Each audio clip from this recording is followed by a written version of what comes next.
Hello बच्चों, let's see this question. A dehydration reaction links two glucose molecules to produce maltose. If the formula for glucose is C6H12O6, then what is the formula for maltose?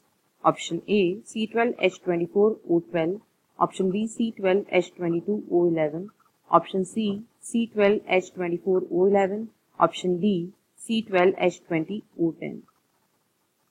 So, the key concept of this particular question is maltose. maltose होता क्या है? maltose एक disaccharide होता है. अब अगर हम dehydration reaction की बात करते हैं तो जो डिहाइड्रेशन रिएक्शंस होती हैं ये वो रिएक्शंस होती हैं जिनमें जो वाटर मॉलिक्यूल होता है उसका एलिमिनेशन होता है.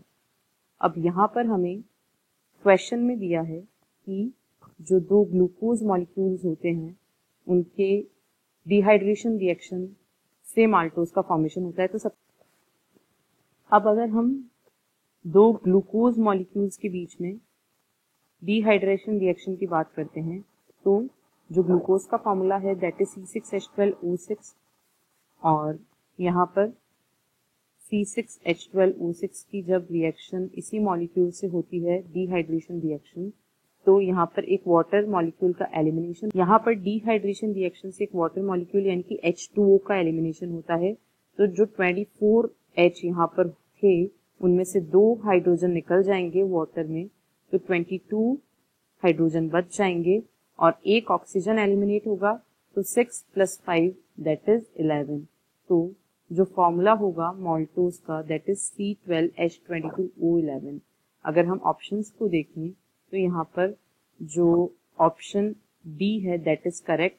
तो इस क्वेश्चन का जो फाइनल आंसर है that is option B C12H22O11. Hope you understood it well. Thank you. All the best.